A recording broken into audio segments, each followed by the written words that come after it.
와서 왕의 앞에 선지라. 왕이 그들에게 이르되 내가 꿈을 꾸고 그 꿈을 알고자 하여 마음이 번민하도다 하니 갈대아 술사들이 아람 말로 왕에게 말하되 왕이여 만수무강하옵소서. 왕께서 그 꿈을 종들에게 이르시면 우리가 해석하여 드리겠나이다 하는지라. 왕이 갈대아인들에게 대답하여 이르되 내가 명령을 내렸나니 너희가 만일 꿈과 그 해석을 내게 알게 하지 아니하면 너희 몸을 쪼갤 것이며 너희의 집을 거름더미로 만들 것이고 너희가 만일 꿈과 그 해석을 보이면 너희가 선물과 상과 큰 영광을 내게서 얻으리라. 그런즉 꿈과 그 해석을 내게 보이라 하니 31절부터 35절까지입니다. 왕이여 왕이 한 큰 신상을 보셨나이다. 그 신상이 왕의 앞에 섰는데 크고 광채가 매우 찬란하며 그 모양이 심히 두려우니 그 우상의 머리는 순금이요 가슴과 두 팔은 은이요 배와 널쩍다리는 노시요 그 종아리는 쇠요 그 발은 얼마는 쇠요 얼마는 진흙이었나이다. 또 왕이 보신즉 손대지 아니한 돌이 나와서 신상의 쇠와 진흙의 발을 쳐서 부서뜨리며 그때의 쇠와 진흙과 녹과 은과 금이 다 부서져 여름 타작마당에 겨같이 되어 바람에 불려간 곳이 없었고 우상을 친 돌은 태산을 이루어 온 세계에 가득하였나이다. 아멘. 우리가 살아가는 대한민국은 헬조선입니까?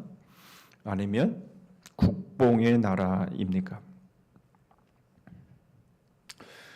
사람들은 우리가 살아가는 바로 이 나라가 헬조선, 지옥이다.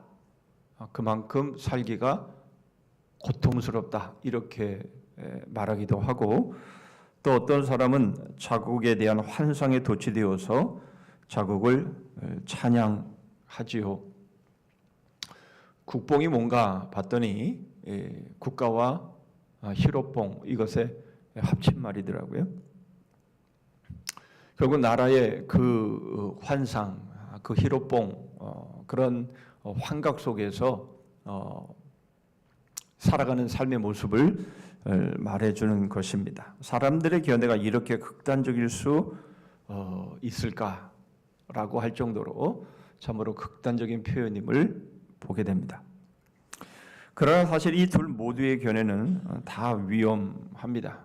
왜냐하면 헬조선을 말하는 사람들은 모든 것을 다 부정하기 때문에 그렇습니다. 좋은 면도 있죠. 잘하는 면도 있죠. 반면에 힘들고 고통스러운 부분들도 분명히 있습니다. 그러나 깡그리 다 지옥이다 이렇게 말하는 것은 그것은 분명히 극단적인 견해이지요. 반대로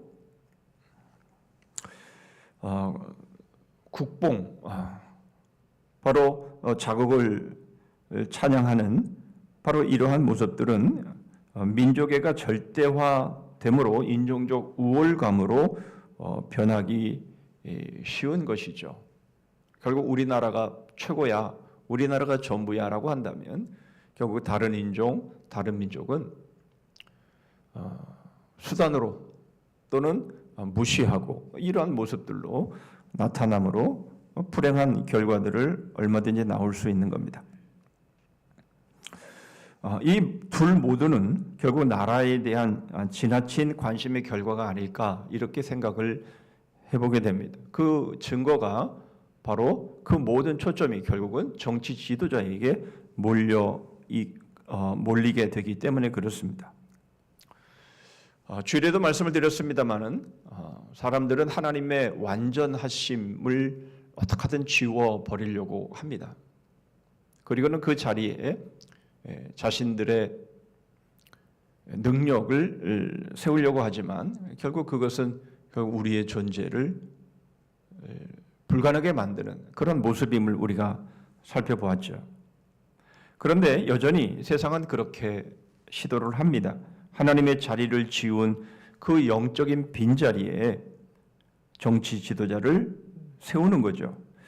다시 말하면 정치 지도자를 메시아로 보고 그리고 나라의 정책을 구원의 교리로 보고 정치 활동을 일종의 종교로 보는 바로 그러한 모습들은 이미 온 세계에 퍼져 있는 그런 모습입니다.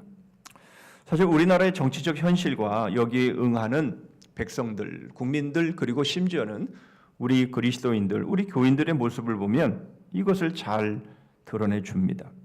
보수와 진보로 나뉘어져서 정치 지도자가 누가 되느냐에 따라 삶의 만족도와 행복도가 엄청난 차이를 보이는 것이죠.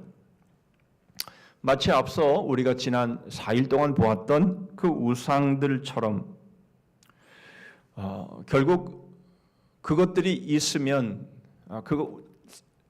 세상 천하의 모든 것을 가진 것처럼 그렇게 여기지만, 그러나 그런 것이 없어지면, 그리고 그것을 얻지 못하면 결국 세상이 다 꺼진 것처럼, 망한 것처럼 바로 그런 모습을 보이는데, 이 정치 지도자도 역시 마찬가지더라라는 겁니다. 그런 것들을 볼 때 결국 권세 역시 우상 중에 하나인 것이 분명하다라는 겁니다.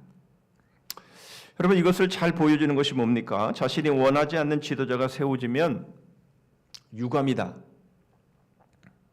참 어렵다, 이런 말들을 하는 것이 아니라 끝장났다, 희망이 없다, 그리고는 심지어 나라를 떠나야 되겠다, 이렇게 말하는 모습들인 것이죠. 왜 이런 반응들을 보입니까? 이런 반응들을 보이는 이유는 결국 두려움 때문에 그런 것이죠.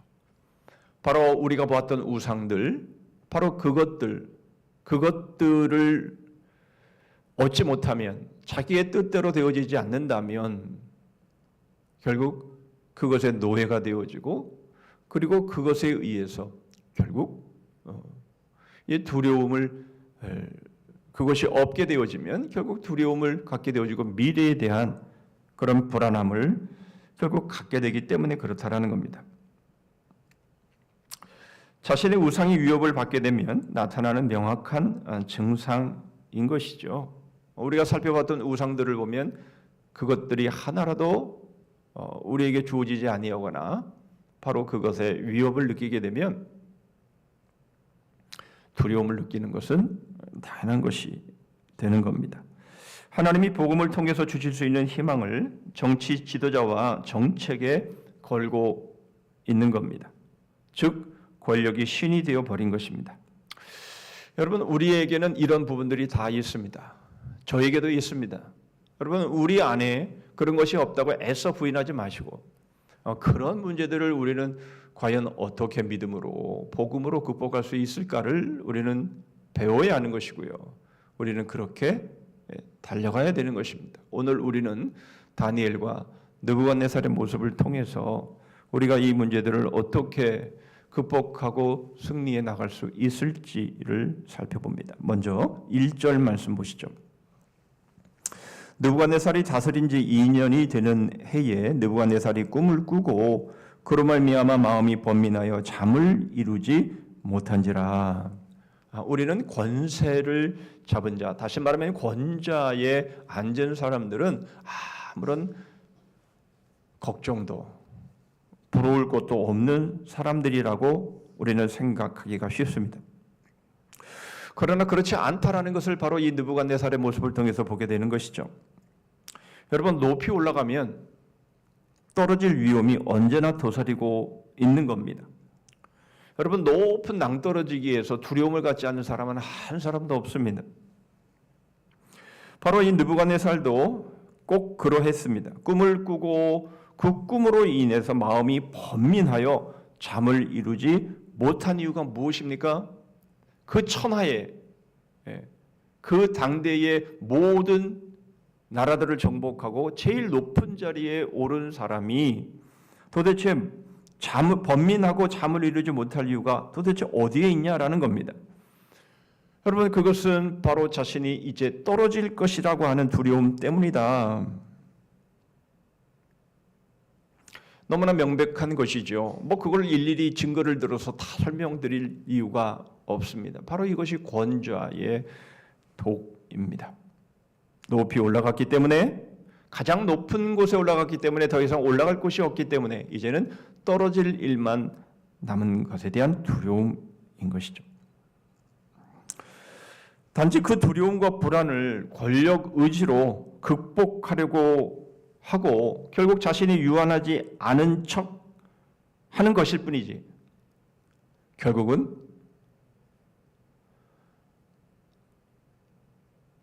그 꿈 하나로 마음이 번민해지고 잠을 이루지 못하는 바로 그러한 삶이 바로 권좌에 오른다 할지라도 피할 수 없는 모습이다 라는 겁니다.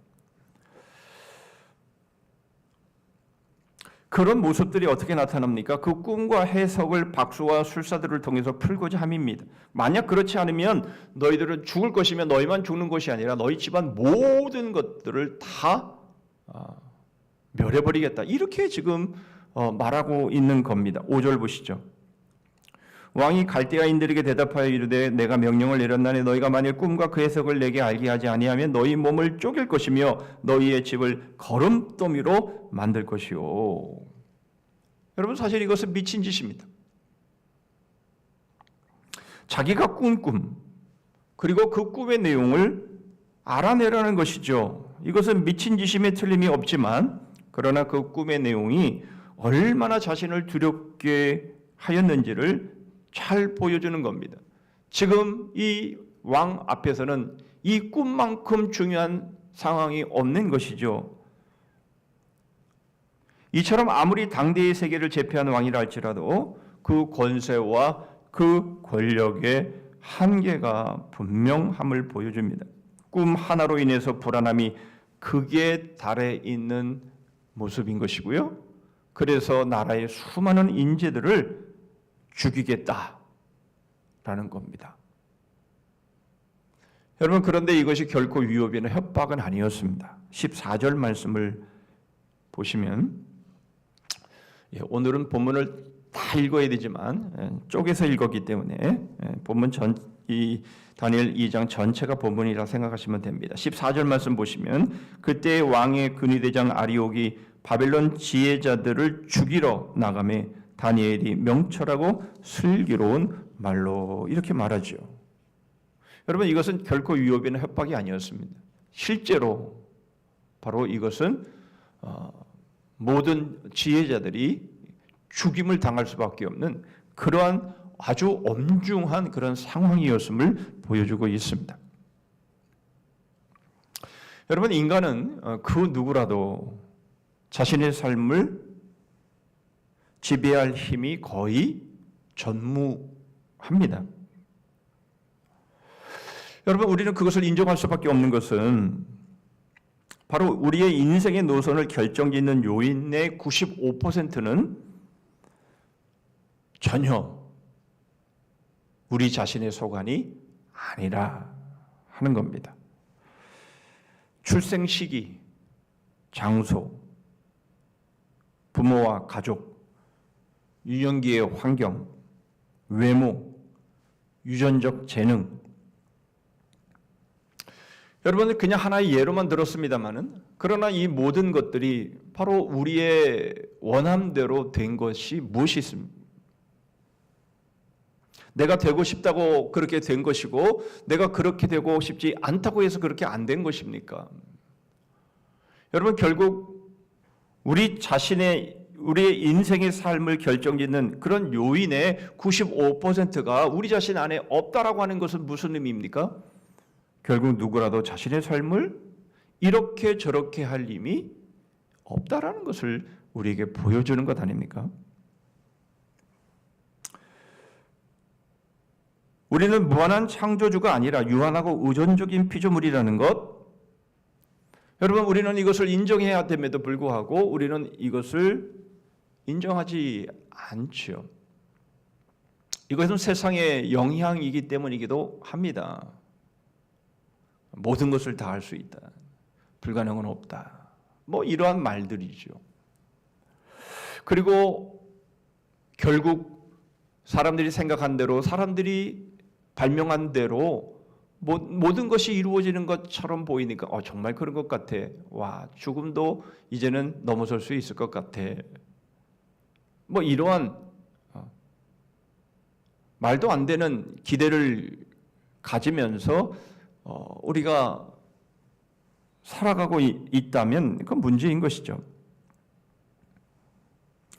그래서 결국 사람들은 권력을 탐하고 최고의 자리를 탐하는 겁니다. 여러분, 이것은 대통령 같은 높은 자리, 아니면 우리가 원하는, 평소에 원하는, 아이들이 어제 수능을 봤습니다마는 이런 과정을 통해서 자신이 오르고 싶은 바로 그러한 자리, 바로 그러한 자리만 말하는 것은 결코 아닙니다. 여러분, 그렇다고 한다면 지금 이제 거의 삶을 살아온 우리들에게 있어서는 오늘 이 말씀은 전혀 관계가 없는 말씀이 될 겁니다. 지금 노력해서 지금 어떻게 공부해서 어떤 자리에 오르고자 하는 것입니까? 아니죠. 그렇지 않습니다. 그렇다면 이 말씀은 우리에게 아무런 의미가 없는 것이죠. 그러나 여러분, 그런 것이 아니라는 겁니다. 여러분, 우리는 그 배움이 어떻든, 가짐이 어떻든, 경험이 어떻든, 그리고 그 공동체가 아무리 소수이건 아니면 다수이건, 그 공동체가 아무리 힘이 있는 곳이건 힘이 없는 곳이건 간에 내가 속해 있는 그곳에서 우리는 최고의 높은 자리에 오르고 싶어 하는 것, 바로 이 심리, 바로 이 모습들, 바로 이것을 지금 말하고 있는 겁니다. 자신이 속해 있는 공동체에서 자신의 존재를 어떻게든 인정받고 과시하려는 모습들이 우리 안에는 있다라는 겁니다. 그리고는 그것이 자신의 뜻대로 되지 않으면 그가 누구라도 싸우고 불화하고 끝까지 용납하지 못하는 바로 그러한 모습들이 우리에게 다 있는 것이죠. 가위바위보 했는데 졌습니다. 졌으면 진 거지. 그러나 자기는 끝까지 지지 않았다라고 북북 우겨대면서 자기의 길을 가려고 하는 바로 그런 심리, 그겁니다. 이렇듯 누구나 작고 사소한 방식으로 권력과 권좌를 추구하는 것입니다. 여러분, 우리 안에는 다 자기의 위치가 있습니다. 자기에게 주어진 직분이 있는 것이죠. 그런데 자기에게 주어진 그 위치를 자꾸 오버하고 자꾸 넘어서려고 하는 바로 그러한 모습들, 자기가 모든 것을 다 알고 있고 자기는 무엇이든지 다 맞고 그렇기 때문에 무엇이든지 나의 말을 따라야 된다라고 말하는 바로 그러한 모습들이 다 거기에 속합니다. 그래서 많은 사람들이 여기에 휘둘려서 결국 관계가 깨지고 공동체가 흔들리고 공동체가 앞으로 나아가지 못하는 이유가 다 여기에 있는 겁니다. 여러분, 갈수록 친구가 많아지십니까? 갈수록 친구가 떨어져 나갑니까? 내가 주관하려고 하니까, 내가 늘 대장이 되려고 하니까, 내가 늘 최고의 자리에 오르려고 하니까 결국은 부딪히게 되는 것이고 결국은 관계가 깨지게 되는 거죠. 그래, 네 말이 맞아. 그래, 내가 졌어 라고 하면 더 이상의 싸움은 없는 것이나 누구든 그렇게 하고 싶지 않은 겁니다. 부부도 마찬가지죠. 부부싸움을 왜 합니까? 바로 그런 것 때문에 그런 것이죠. 그러므로 여러분, 이 문제는 대통령의 문제가 아닙니다. 여러분, 이 문제는 아주 우리가 원하는 바로 그러한 자리에 앉아있는 사람들에 대한 이야기가 아닙니다. 바로 오늘 지금 나의 이야기인 것이죠. 그렇다면 이 문제를 우리가 어떻게 해결할 수 있습니까? 31절 보시죠.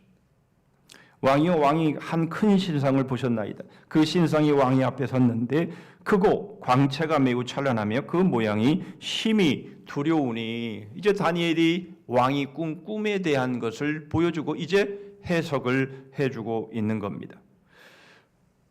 여러분, 이 다니엘이 해석한 대로 이 신상은, 이 느부갓네살이 본 신상은 다 설명을 드리지는 못합니다만은 이 지상의 나라들이었고, 이제는 그 지상의 나라들이 손대지 않은 돌에 의해서 부서져 버리고 결국 손대지 아니한 돌에 의해서 이루어지는 바로 그 나라가 영원히 설 것이다라고 하는 것을 지금 이 신상의 꿈을 통해서 보여주고 있는 겁니다. 44절 보시죠. 이 여러 왕들의 시대에 하늘의 하나님이 한 나라를 세우시리니 이것은 영원히 망하지도 아니할 것이요 그 국권이 다른 백성에게로 돌아가지도 아니할 것이요 도리어 이 모든 나라를 쳐서 멸망시키고 영원히 설 것이라.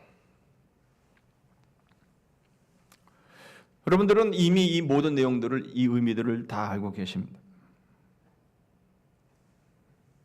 그렇기 때문에 구체적으로 설명을 드리지 않는다 할지라도 충분히 여러분들은 말씀의 의미를 지금 다 이해하고 계실 것이라 생각합니다.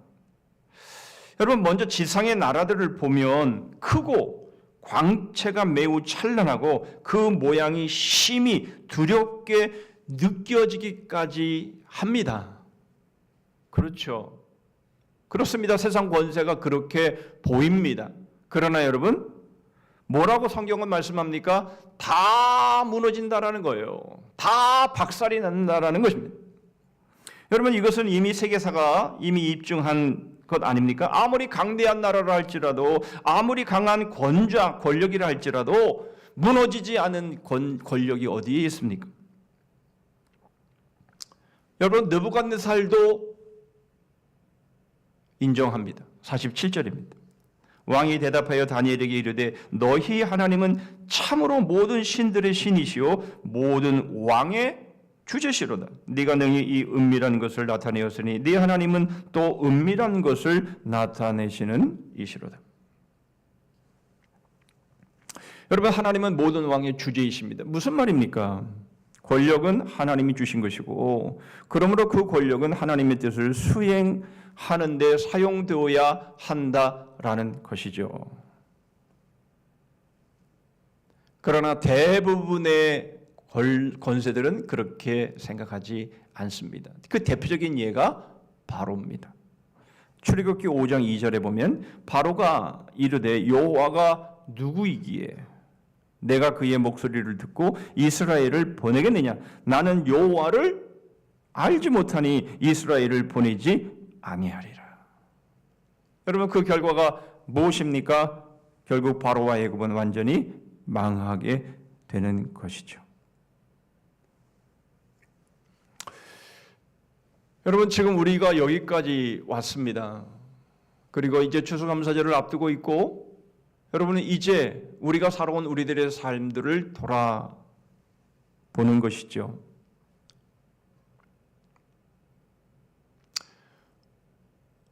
하나님께서 모든 왕의 주제는 되시지만 나의 주제는 아니십니까? 그럴 수는 없는 것이죠.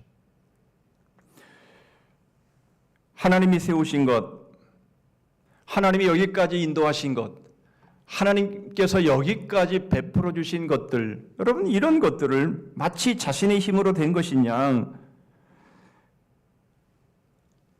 결국 자기를 드러내고 자기의 어떤 최고, 자기의 옳음, 자기의 정당함을 드러내기를 원한다면 바로와 뭐가 다를 것이 있겠냐라는 겁니다.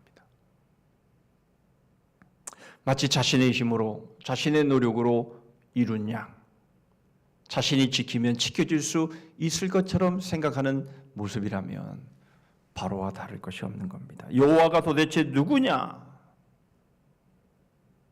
나는 여호와를 알지 못한다.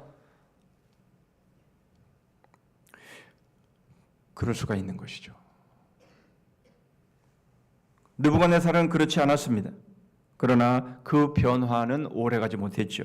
우리는 그것을 다니엘 4장의 사건을 통해서 우리는 알게 됩니다. 다 살펴볼 시간이 없기 때문에 결론만 말씀드리자면 바로 자신이 이룬 업적에 자화자찬하고 있을 때에 결국 그 모든 것을 잃어버리죠. 그리고 한 걸음 더 들어가서 보게 되면 그는 금수 같은 존재로 변해버립니다. 하나님은 이미 그가 본 꿈을 다니엘을 통해서 보여주시고 경고해 주셨지만 그것은 소용이 없었습니다. 어제도 본 말씀입니다마는 오늘 우리의 모습은 우리의 능력으로 된 것이 아닙니다. 은혜입니다. 은혜입니다. 여러분, 지금 우리가 어떤 열매를 맺었건 어떤 업적을 이루었건 여러분 지금의 자리가 어떤 자리이건 간에 그것이 사람들이 부러워하는 자리든 그렇지 않은 모습이든 간에 여러분 지금 바로 오늘 우리의 이 모습은 은혜입니다. 전적인 하나님의 은혜입니다. 이것을 인정하고 겸손하지 않게 되면 결국 금수 같은 모습으로 변하는 것이죠. 그리고는 모든 것을 잃게 되는 겁니다. 자신이 권력을 통해 또는 자신이 최고의 자리에 오름을 통해 자신이 최고인 것처럼 또는 신이 되려고 하는 바로 그러한 모습으로 그 모든 것들의 주권이 자기 자신에게 있다라고 생각한다면 여러분 그것은 망하는 길로 가는 겁니다. 그러나 반대로 신이신 예수 그리스도께서 인간의 몸을 입으신 바로 그 겸손함을 바라본다면 결국 영원히 무너지지 않는 하나님의 나라, 바로 그 나라 안에 서게 될 겁니다. 여러분 예수 그리스도와 하나가 되어서 죽어야 그래야만 우리는 겸손한 모습으로 부활하게 됩니다. 로마서 6장 8절입니다. 만일 우리가 그리스도와 함께 죽었으면 만일 우리가 그리스도와 함께 죽었으면 또한 그와 함께 살 줄을 믿노라. 여러분 이것은 우리의 육신의 죽음 이후의 부활만을 말씀하고 있는 것은 아닙니다. 바로 여러분 오늘 우리의 믿음의 모습을 우리에게 보여주는 것인데 여러분 예수 그리스도와 함께 여러분 우리의 모든 우상들을 함께 죽여야 되는 것이죠. 그래야만 예수 그리스도의 그 모습으로 부활하게 되는 겁니다.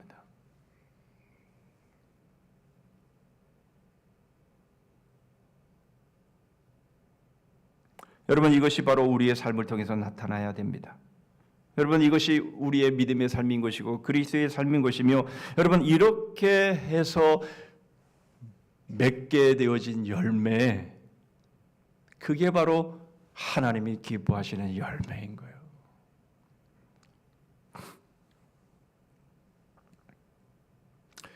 여러분 이번 추수감사절은 그런 추수감사절이 되기를 축복합니다. 틴켈러 목사님은 이 말씀을 마무리하고 결론을 지으면서 한 설교가의 한 문장을 소개하고 있습니다. 이것은 새로운 것도 아니고 특별한 것도 아닙니다. 주님이 이미 우리에게 하신 말씀인데 우리 말로 바꾸어서 그저 한 문장 요약해서 결론적으로 지금 제시한 것이죠. 들어보시기를 바랍니다. 내려가는 게 곧 올라가는 길이고 올라가는 게 곧 내려가는 길이다.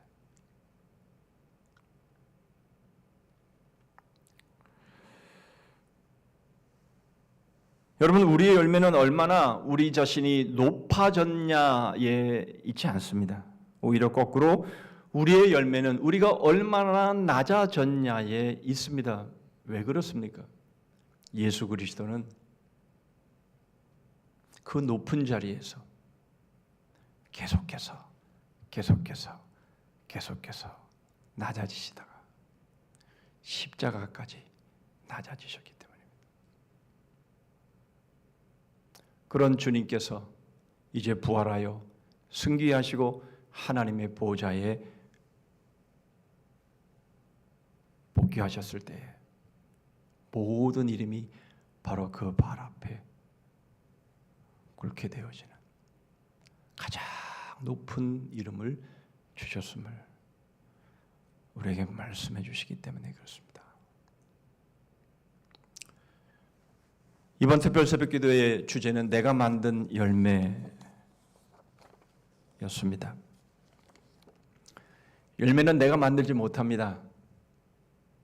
우리는 단지 심고 물을 줄 뿐입니다. 자라나게 하시는 이는 하나님이시며 열매를 맺는 분은 하나님이십니다. 우리는 열매를 맺을 능력이 없습니다. 단지 주님이 우리에게 말씀하신 대로 바로 그 자리를 겸손하게 받들 때 하나님이 그 열매를 맺게 하시는 것이죠. 여러분, 그 열매로 감사가 있는 추수감사절, 이유로 맞는 우리의 추수감사절은 바로 그러한 추수감사절이 되시기를 주님의 이름으로 축복합니다.